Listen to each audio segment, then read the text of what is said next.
సర్కారును ఇరుకుని పెట్టాలని ప్రయత్నిస్తూ తానే ఇరుకుంటున్న బీఆర్ఎస్ వర్కింగ్ ప్రెసిడెంట్ కేటీఆర్ మరోసారి తప్పులో కాలేశారు. సీఎం రేవంత్ రెడ్డిని ఇరికించడానికి ప్రయత్నిస్తూ తన తండ్రి కేసీఆర్ను బావ హరీష్ రావును ఇబ్బందులు పడేశారు.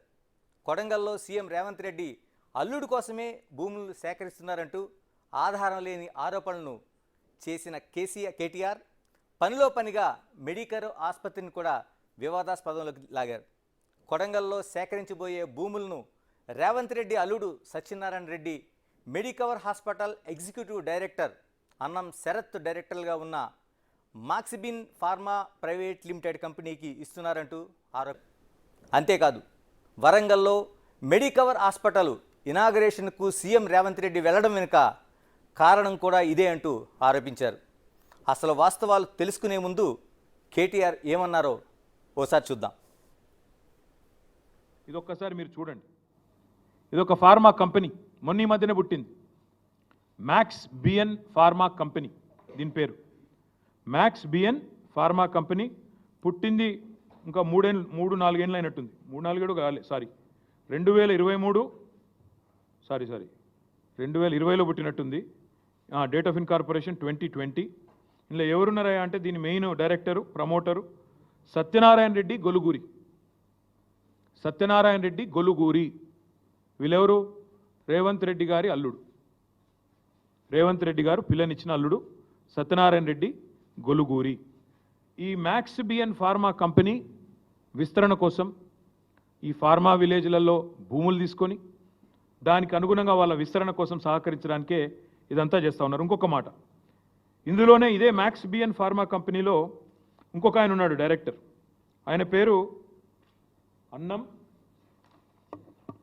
అన్నం శరత్. ఈ అన్నం శరత్ అన్నట్టు అనేది కూడా ఇంట్రెస్టింగ్ ఇది ఉన్నది. మ్యాక్స్ బిఎన్ ఫార్మా కంపెనీ ఏమో వాళ్ళ అల్లుడు గారిది. అందులోనే ఇంకొక ఆయన ఉన్నాడు అన్నం శరత్. అన్నం శరత్ ఎవరు అంటే సహృదయ హెల్త్ కేర్ ప్రైవేట్ లిమిటెడ్ అనే కంపెనీలో కూడా ఆయన డైరెక్టర్. సహృదయ health care. ఆ సహృదయ హెల్త్ కేర్ అన్నం శరత్ ఎవరంటే ఒక గీన ముఖ్యమంత్రి పక్కన నిలబడ్డా. ఆయన ముఖ్యమంత్రి పక్కన నిలబడ్డాడు. ముఖ్యమంత్రి గారు మొన్న మెడికవర్ అనే ఒక హాస్పిటల్ ప్రారంభోత్సవానికి వరంగల్కు ప్రత్యేకంగా పోయినారు. వరంగల్ ఎంజీఎం హాస్పిటల్కి పోలేదు. వరంగల్లో రైతులు పత్తి కొంటలేకపోతే పత్తి రైతులు ఏడుస్తుంటే అక్కడ పోలేదు. వరంగల్ ఎంజీఎం హాస్పిటల్లో 6 గంటల కరెంటు పోతే పట్టించుకోలేదు. కానీ ఒక ప్రైవేట్ హాస్పిటల్ మెడికవర్ హాస్పిటల్ ప్రారంభోత్సవానికి ముఖ్యమంత్రి గారు హెలికాప్టర్లో పోయినారు. ఎందుకబ్బా ఈయన మీద ఇంత ప్రేమ అని మేము తవ్వి చూస్తే ఈ అన్నం శరత్ అంట ఆయనే గొలుగూరి సత్యనారాయణ రెడ్డి అని ముఖ్యమంత్రి గారు అల్లుడు. ఇద్దరు co directors Max BN pharma company. ఏం జరుగుతూ ఉంది? Medicover hospital, Max BN pharma, ఎందుకు ఫార్మా విలేజీలు, ఎందుకు ఉన్న ఫార్మాసిటీ రద్దు చేసి రాష్ట్రమంతటా ఫార్మా విలేజీలు పెట్టాలనే వికృతమైన ఆలోచనలు మీకు అర్థం అయ్యే ఉండాలి. కేటీఆర్ ఆరోపణలు నిజమేనా అంటే అంతా అవాస్తవమని చెప్పాలి. అసలు కొడంగల్ ఏరియాలో డెవలప్మెంట్ అథారిటీ సేకరిస్తున్న భూములు ఎవరికి ఇస్తున్నారన్న దానిపై ఇంతవరకు ప్రభుత్వం ఎలాంటి ప్రకటన చేయలేదు. కానీ కేటీఆర్ మాత్రం రేవంత్ రెడ్డి కుటుంబ సభ్యులకే అంటూ జనంలో లేనిపోని అనుమానాలను క్రియేట్ చేయడానికి ట్రై చేస్తున్నారు. దీని ద్వారా ప్రభుత్వం జనంలో వ్యతిరేకత పెంచాలనే ఉద్దేశం కనిపిస్తోంది. కేవలం అది తప్ప నిజం ఏమాత్రం కనిపించటం లేదు. ఇంతకీ వాస్తవాలు ఏ విధంగా ఉన్నాయి? అసలు ఇంతకీ ఆ ఫార్మా కంపెనీకి సంబంధించినవి వాస్తవాలు నిజమేనా? ఇప్పుడు కేటీఆర్ పక్కన వాళ్ళని అడిగి తెలుసుకుంటూ అంటే వివరాలు సేకరిస్తున్న అసలు వాస్తవాలు ఏంటి ఒకసారి మనం చూద్దాం. మనకు కనిపిస్తున్నది మ్యాక్స్బిన్ ఫార్మా ప్రైవేట్ లిమిటెడ్ కంపెనీకి సంబంధించిన వెబ్సైట్లో ఉండే పూర్తి వివరాలు. అంటే మనకి 22/6/2024 దీన్ని పూర్తి స్థాయిలో అప్లోడ్ చేసినట్టుగా మనకు కనిపిస్తుంది. ఇందులో అంటే ఏదైతే కేటీఆర్ ఈ ఆరోపణలు చేశారో ఇందులోన మ్యాక్స్ ఫార్మా కంపెనీకి సంబంధించిన రేవంత్ రెడ్డి అల్లుడు సత్యనారాయణ రెడ్డి ఏదైతే మెడికవర్ హాస్పిటల్ ఎగ్జిక్యూటివ్ డైరెక్టర్గా ఉన్నాయన ఈ రెండు ఉన్నదని ఆయన ఆరోపణ చేశారు. అంటే దీనికోసమే ఈ ఫార్మా కంపెనీకి సంబంధించి భూములు సేకరిస్తున్నారని. ఒక్కసారి మనం ఏదైతే డైరెక్టర్ ప్రజెంట్ లిస్ట్ ఉందో ఒకసారి మనం ఆ స్క్రీన్ మీద చూస్తున్నాం. ఆ ప్రజెంట్ లిస్ట్ మనం అంటే పర్సనల్గా ఉండేది ఏదైతే మ్యాక్స్బిన్ ఫార్మాకి సంబంధించి చూస్తున్నాం మనం. ఇందులోన మనకు డైరెక్టర్స్ నేమ్స్ స్పష్టంగా కనిపిస్తున్నాయి. ఇందులో కరెంట్ డైరెక్టర్స్ సంబంధించింది. ఇందులో మనకి దివ్యా మయూరు సంఘం ఒకటి, తర్వాత వాసుబాబుది పేరు ఒకటి కనిపిస్తుంది, తర్వాత సత్యనారాయణ రెడ్డి అంటే దీనికి సంబంధించిన డైరెక్టర్ది మనకు కనిపిస్తుంది ఇందులోన. అంటే మనకి చూడొచ్చు మనం ఇందులోన ఈ డైరెక్టర్ సంబంధించిన లిస్టు చూస్తే కేవలం అంటే వాళ్ళ డిజిగ్నేషన్స్ అపాయింట్మెంట్ సంబంధించి చూస్తే కేవలం ఆ డైరెక్టర్గా ఉన్న దాంట్లోన కేవలం 2020 అంటే 1వ తేదీన 9వ నెలలో 2020న మాత్రమే అక్కడ డైరెక్టర్గా ఉన్న పరిస్థితి కనిపిస్తుంది. అక్కడి నుంచి అది కనిపిస్తుంది. అంటే మనం ఒక్కసారి ఏదైతే పాస్ట్ డైరెక్టర్ లిస్ట్ చూస్తే అంటే ఇప్పటివరకు ఏదైతే కేటీఆర్ ఆయన ఒక డైరెక్టర్గా ఉన్నాడు, అన్నం శరత్ రెడ్డితో కలిసి ఆయన ఏదైతే ఈ వ్యాపారం చేస్తున్నాడు దీనికి సంబంధించింది అంటే మ్యాక్స్బిన్ అనేది ఆయన సంస్థ అని చెప్తున్నారు. కానీ దానికి సంబంధించిన ఆధారాలు మనం చూస్తే పాస్ట్ డైరెక్టర్ సంబంధించి మనం చూసుకుంటే ఇందులోన వాసుబాబు కనిపిస్తున్నాడు, తర్వాత అన్నం శరత్ ఇది కనిపిస్తుంది. అంటే మనం ఫస్ట్ దాన్ని ఒకసారి తీసుకుంటే ఎక్కడ కూడా ఫస్ట్ దాంట్లో శరత్ రెడ్డికి సంబంధించిన అన్నం శరత్ రెడ్డి మనకి ఎక్కడా కనిపించడం లేదు. అంటే దాదాపుగా 4 డైరెక్టర్ల పేర్లు కనిపిస్తున్నాయి. ఈ 4 డైరెక్టర్లో కూడా ఎక్కడ కూడా శరత్ రెడ్డి పేరు మనకు కనిపించట్లేదు. మరి పాస్ట్ డైరెక్టర్లకు సంబంధించి మనం ఒకసారి చూద్దాం. పాస్ట్ డైరెక్టర్లకు సంబంధించి చూసుకుంటే ఇందులో వాసుబాబుది కనిపిస్తుంది, ఇందులో అన్నం శరత్ పేరు మనకు కనిపిస్తుంది. ఇందులో డైరెక్టర్గా ఆయనది ఒక డిఐ నెంబర్తో పాటు డైరెక్టర్గా ఉన్న వివరాలు మనకు కనిపిస్తున్నాయి, మనం చూడొచ్చు. ఇక్కడ అంటే ఆయన 2020 అంటే అందులో మనకి కనిపిస్తున్న దాంట్లో ఏదైతే ఆయన డైరెక్టర్గా ఉన్నది ఏదైతే మనకి అన్నం శరత్ డైరెక్టర్గా ఉన్న కాలంది మనకి కనిపిస్తుంది 1/9/2020 దగ్గర నుంచి మనకి ఆయన 31/12/2020 వరకు. అంటే ఈ వివరాలంటే ముందు ప్రజెంట్గా మనం చూసాం, ప్రజెంట్ దాంట్లో ఎక్కడ మనకు కనిపించటం లేదు. మనం పాస్ట్ దానికి సంబంధించి మనం చూస్తే పాస్ట్లోన కేవలం ఆయన గతించిపోయిన దాంట్లో అంటే గతంలో ఉన్న దాంట్లో మనం ఒక్కసారి ఆ వివరాలను చూస్తే కేవలం 3 నెలలు మాత్రమే మనకి అన్నం శరత్ రెడ్డి మనకి ఇందులో ఈ పార్ట్నర్ ఉన్నట్టు కనిపిస్తుంది. కేవలం 3 నెలల్లో మాత్రమే. అంటే అప్పట్లోనైనా దాదాపుగా సెప్టెంబర్ 1/2020 కంపెనీని సత్యనారాయణ రెడ్డితో కలిపి ఆయన ప్రారంభిస్తే ఆ తర్వాత డిసెంబర్ 31న ఆయన ఈ కంపెనీ దగ్గర నుంచి వెళ్ళిపోయినట్లుగా కేవలం 3 నెలలు మాత్రం ఉన్నారు, ఆ తర్వాత లేదు. అందుకనే మనకి ప్రజెంట్ దాంట్లో ఎక్కడ మనకు కనిపించటం లేదు. కానీ ఇప్పుడు కేటీఆర్ దీన్ని తీసుకొచ్చి అంటే ప్రజెంట్ డైరెక్టర్లుగా ఉన్న వాళ్ళది మనకి దివ్యమయూర్ సింగం కావచ్చు, తర్వాత వాసుబాబు కావచ్చు, తర్వాత మనకి సత్యనారాయణ గొలుగు కావచ్చు, సత్యనారాయణ రెడ్డి ఏదైతే రేవంత్ రెడ్డికి సంబంధించిన అల్లుడు ఉన్నాడో ఆయన గొలుగురి సత్యనారాయణ రెడ్డి కావచ్చు, తర్వాత దుంప భరత్ రెడ్డి కావచ్చు, వీళ్ళందరి పేర్లు మనకు కనిపిస్తున్నాయి. ప్రజెంట్లో ఏదైతే కేటీఆర్ ఆరోపించిన శరత్ రెడ్డి పేరు మాత్రం ఎక్కడ మనకి కనిపించటం లేదు. ఎందుకంటే అది పాస్ట్లో ఆయన కేవలం 3 నెలల్లోనే అక్కడి నుంచి వెళ్ళిపోయాడు. ఇవి చూస్తే ఒక్కసారి ఇంతకీ శరత్ రెడ్డికి సంబంధించింది ఇంత ఆరోపణ చేయడానికి కేవలం కారణం దీనికి ఏదైతే ప్రజెంట్ రేవంత్ రెడ్డి అల్లుడు ఉన్నారో ఆయనతో పాటు మిగతా ఈ 2 లింక్ పెట్టి అంటే మనం ఒక్కసారి అన్నం శరత్ రెడ్డికి సంబంధించిన వివరాలు మనం చూస్తున్నాం. ఎగ్జిక్యూటివ్ డైరెక్టర్గా ఆయన దీనికి మెడికవర్ హాస్పిటల్లోన ఆయన డైరెక్టర్గా ఉన్నాడు. మనం చూస్తున్నాం ఆయనకి వెబ్సైట్ మెడికవర్ సంబంధించిన హాస్పిటల్కి సంబంధించిన ఎగ్జిక్యూటివ్ డైరెక్టర్గా ఆయన శరత్ రెడ్డి మనకు కనిపిస్తున్నాడు. అంటే ఇప్పుడు ఆయన కేవలం మెడికవర్ హాస్పిటల్కి సంబంధించి మాత్రమే ఆయన ఉన్నాడు. కేటీఆర్ ప్లాన్ ప్రకారమే ఏదైతే గతంలో జరిగిన ఏదైతే మ్యాక్స్బిన్ ఏదైతే సంస్థ ఉందో వాళ్ళు ఒక ఫార్మా కంపెనీకి సంబంధించింది. మొదట్లో అన్నం ఈయన శరత్ రెడ్డి మరోవైపు సత్యనారాయణ రెడ్డి కలిపి ఒక 3 నెలల్లో వెళ్ళిపోయిన దాన్ని ఆయన డైరెక్ట్గా వెళ్ళిపోయిన దాన్ని ఇప్పుడు మెడికవర్ హాస్పిటల్కి లింక్ చేస్తూ కేటీఆర్ చేస్తున్న ప్రకటన మనకి కనిపిస్తుంది.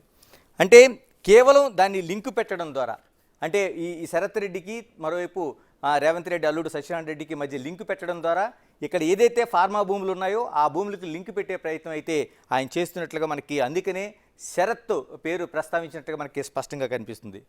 సరే ఏదైతే మెడికవర్ హాస్పిటల్కి సీఎం రేవంత్ రెడ్డి వెళ్ళి ఇనాగ్రేషన్ చేయడం అనేది కేటీఆర్ చెప్పినట్లు తప్పే అనుకుంటే అదే పని మరి కేసీఆర్ హరీష్ రావు కూడా చేశారు.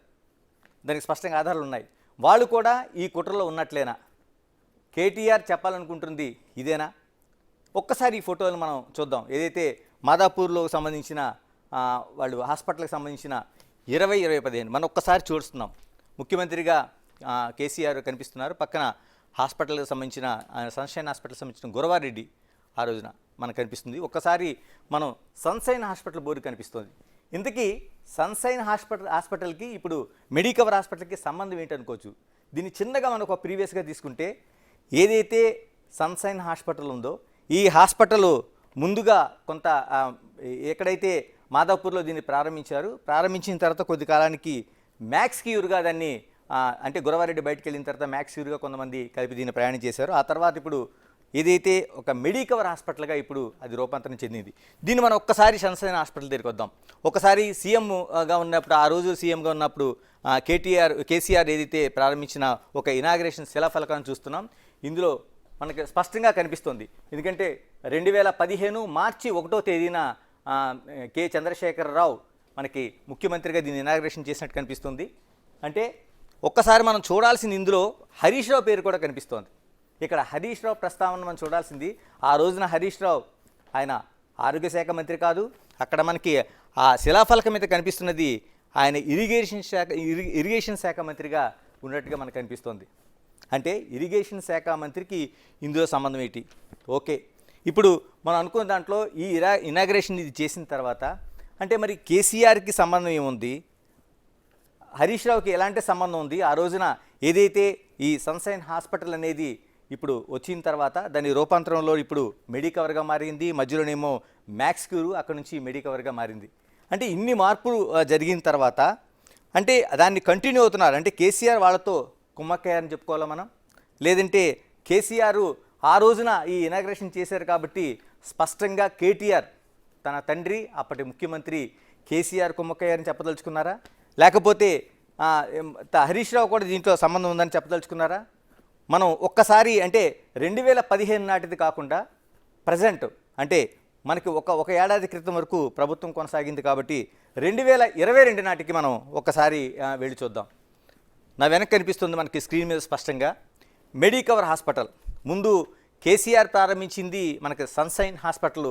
ఖచ్చితంగా ఇప్పుడు మనకి ఇందులో డేట్ చూసుకుంటే 22 మనకి డిసెంబర్కి 22 డిసెంబర్ 17వ తేదీ అనేది మనకి కనిపిస్తోంది ఒక శిలాఫలకం. దీంట్లో టి హరీష్ రావు గారు మనకు కనిపిస్తున్నారు. అందులో ఈయన హెల్త్ మినిస్టర్గా ఉన్నది మనకి శిలాఫలకం కనిపిస్తుంది. ఆ పక్కనే తలసాని శ్రీనివాస్ యాదవ్, ఆయన సినిమాటోగ్రఫీ మంత్రిగా ఉన్నారు. మరి 2015 నాటికి కేసీఆర్ ముఖ్యమంత్రిగా ప్రారంభించింది సన్షైన్ హాస్పిటల్ అయితే దాన్ని మనం చెప్పినట్లు రూపాంతరం చెంది అంటే మెడిక్యూ దగ్గర నుంచి మనకి మెడికవర్గా మారింది. మెడికవర్ హాస్పిటల్ మనకు స్పష్టంగా కనిపిస్తుంది. దాన్ని ఏదైతే ఈ బేగంపేటలో ఈ మెడికవర్ హాస్పిటల్ బ్రాంచ్ పెట్టిన తర్వాత దాన్ని ఆరోగ్య శాఖ మంత్రిగా హరీష్ రావు ప్రారంభించారు. దీన్ని ఏం చెప్పుకోవాలి మనం అంటే ఆయన దాన్ని అంటే ఆరోగ్య శాఖ మంత్రిగా దాన్ని చేశారు. అక్కడ నుంచి దాన్ని తీసుకొచ్చారంటే మరి అప్పుడు దాన్ని రూపాంతరం చెందింది అనుకున్నాం హాస్పిటల్. ఇప్పుడు హరీష్ రావుకి ఏ సంబంధం ఉంది? అటు కేసీఆర్కి కానీ లేకపోతే హరీష్ రావు కానీ పూర్తిగా ఇబ్బందులు పెట్టాలని కేటీఆర్ ప్రయత్నం చేస్తున్నారా? అంటే ఆ రోజు 2015లో కావచ్చు, ఇప్పుడు మనం చూస్తున్నది ఏదైతే 2022లో కావచ్చు, ఈ 2 సార్లు కూడా ఈ సంస్థకు సంబంధించిన హాస్పిటల్ ప్రారంభోత్సవాలు ఒకటి మాదాపూర్లో కావచ్చు, తర్వాత మిగతాది ఏదైతే మనకి బేగంపేటలో ఉన్న హాస్పిటల్ 2 ప్రారంభించారు. ఇక దీన్నే మనకి తలసాని శ్రీనివాస్ యాదవ్ ట్వీట్లో కూడా దాన్ని స్పష్టంగా ఆయన చెప్పదలుచుకున్నారు.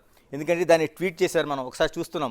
ఆ రోజున తలసాని శ్రీనివాస్ యాదవ్ ఆయన సినిమాటోగ్రఫీ మంత్రిగా ఉండగా ఆయన ఏదైతే బేగంపేట హాస్పిటల్కి సంబంధించింది ఓపెనింగ్లో ఉన్న మినిస్టర్ హరీష్ రావుతో పాటు తను ఉన్నానని ఆ రోజు ఉన్న ఫోటోలన్నీ ఆయన అక్కడ ఇనాగ్రేషన్ దాంతోపాటు అన్నీ కూడా పెట్టారు. ఆ హాస్పిటల్కి సంబంధించిన వాళ్ళందరూ కూడా మనకి కనిపిస్తున్నారు ఆ ఇనాగ్రేషన్ బేగంపేట సంబంధించి. ఇన్ని ఉన్న తర్వాత దీన్ని మనం ఏమనుకోవాలి అంటే ఒకవైపు తన తండ్రి కేసీఆర్ని, మరోవైపు బావ కేటీఆర్ని కూడా కేసీఆర్ని తండ్రి కేసీఆర్ని, మరోవైపు ఏదైతే బావ హరీష్ రావుని కూడా కేటీఆర్ ఇబ్బందులు పెట్టాలని అనుకుంటున్నారా? ఇది మాత్రం మనకు స్పష్టంగా కనిపిస్తుంది. ఎందుకంటే ఇప్పుడు కొడంగల్లో జరుగుతున్నది ఏదైతే ఉందో కొడంగల్లోన అది పూర్తిగా అర్బన్ డెవలప్మెంట్ అథారిటీకి సంబంధించిన ఇష్యూ. దాన్ని ఒక ఫార్మాగా అంటే గతంలో అప్పుడు నమోదైన దాన్ని తీసుకొచ్చి ఇప్పుడు దాన్ని పూర్తిగా అంటే అర్బన్ డెవలప్మెంట్ అథారిటీలో చాలా అంశాలు ఉంటాయి. అందులో ఫార్మాకి సంబంధించిన ఒక సంస్థ కావచ్చు, దాన్ని ఈ రోజు ఇప్పుడు తీసుకొచ్చి ఇక్కడ దాన్ని కేటీఆర్ ఏదైతే ముఖ్యమంత్రి ఏదైతే కొడంగల్ అర్బన్ డెవలప్మెంట్ అథారిటీకి సంబంధించిన ఏదైతే దాంట్లో ఒక ఫార్మాది ఉండొచ్చు.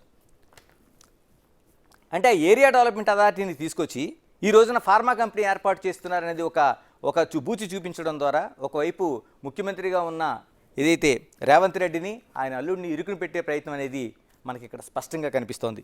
ఇందులో ఇప్పుడు వికారాబాద్కి సంబంధించిన ఏదైతే ఒక ఇది ఉందో కలెక్టర్ పైన దాడి కావచ్చు, లేకపోతే పట్నం నరేందర్ రెడ్డి ఆ వ్యూహాత్మకంగా వ్యవహరించిన తీరు కావచ్చు, లేకపోతే సురేష్ అన్న ఆయన్ని ఏ విధంగా ఇందులో ప్లాన్లు చేశారని చూడొచ్చు. ఇవన్నీ చూసుకుంటే ఒక పకడ్బందీ వ్యూహంగా ఏదైతే సీఎం రేవంత్ రెడ్డిని ఇరుకుని పెట్టే ప్రయత్నం చేస్తున్నారు. దీంతో పాటు మనం స్పష్టంగా చెప్పుకోవాల్సింది, అటు కేటీఆర్ తన తండ్రి కేసీఆర్ని, మరోవైపు బావ హరీష్ రావుని కూడా పూర్తిగా ఇరుకుని పెట్టదలుచుకున్నారా? ఎందుకంటే ఇదే అంటే ఈ భూముల వ్యవహారం దానికి, లేకపోతే మన ఫార్మా సంబంధించిన వ్యవహారం దాన్ని చూసుకుంటే ఆ ఆసుపత్రికి లింకు పెట్టడం ద్వారా, అంటే ఎప్పుడో డైరెక్ట్గా ఉన్న విషయాన్ని ఈ రోజున ఆసుపత్రికి లింకు పెట్టడం, దాన్ని ముఖ్యమంత్రిగా రేవంత్ రెడ్డి ప్రారంభించడాన్ని, ఆయన ప్రారంభించే ఉద్దేశం ఏంటంటే అక్కడ ఖచ్చితంగా ఈ ఫార్మాకి సంబంధించిన లాభం చేకూర్చడం కోసం ఇప్పుడు భూముల సేకరణ కూడా దానికోసమే జరుగుతుందనేది ఇలా పూర్తిగా ఒక లింక్ పెట్టి అప్పుడు ఉండే డైరెక్టర్ని ఇప్పుడు ఈ హాస్పిటల్కి ఉండే డైరెక్టర్తో లింక్ పెట్టి చేస్తున్న వ్యవహారం ఏదైతే ఉందో, ఇది అంటే ఇప్పటివరకు అనేక సందర్భాల్లో కేటీఆర్ తను చెప్తున్న మాటలకి అసత్యాలను తేలిపోయాయి. మరోవైపు కేవలం ప్రభుత్వాన్ని ఇరుకుని పెట్టడం కోసం ఏ అంశం అయితే ఉందో ఆ అంశాన్ని పూర్తిగా తీసుకొచ్చి పెట్టడం, దాని తర్వాత దాన్ని వీగిపోవడం అనేది జరుగుతుంది. ఇప్పుడు మనకి ఈ భూముల వ్యవహారం కావచ్చు, లేకపోతే మెడికవర్ ఆసుపత్రికి సంబంధించిన డైరెక్టర్ వ్యవహారం కావచ్చు, ఇవన్నీ కూడా ఈ విధంగానే కనిపిస్తున్నాయి.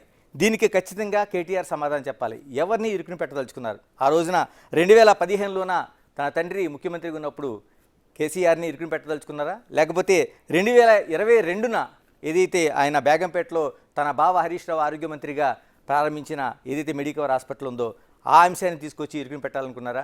ఇవన్నిటి ద్వారా ఏం సాధించాలనుకుంటున్నారు? పూర్తిగా ఈ విధమైన అవాస్తవమైన ఆరోపణలతో చేస్తున్న దాంట్లో ఎక్కడా కూడా ప్రజలు దీన్ని నమ్మడానికి ఏ విధమైన అవకాశం కనిపించడం లేదు. మరోవైపు ఇలాంటి ఏదైతే అంశాలు ఉన్నాయో వీటి ద్వారా మరింత చులకన కావడంతో పాటు అవాస్తవాలు చెప్పడంలో ఒక దిట్టగా మనకి కేటీఆర్ ఇవన్నీ చూస్తుంటే మనకు కనిపిస్తోంది. రైట్, ఇది టోటల్గా మనకి ఏదైతే ఈ కొడంగల్కి సంబంధించిన భూముల వ్యవహారం కావచ్చు, మరోవైపు మెడికవర్ హాస్పిటల్కి సంబంధించిన వ్యవహారం కావచ్చు, దీన్ని ఏ విధంగా తప్పుదోవ పట్టించి ప్రజలను తప్పుదోవలకు తీసుకెళ్లాలని ప్రయత్నం చేస్తున్నారో, ఎక్కడ ఈ విధంగా అడ్డంగా దొరికిపోయిన పరిస్థితులనే మనం స్పష్టంగా కనిపిస్తుంది. Keep watching Big TV. This is Ganesh.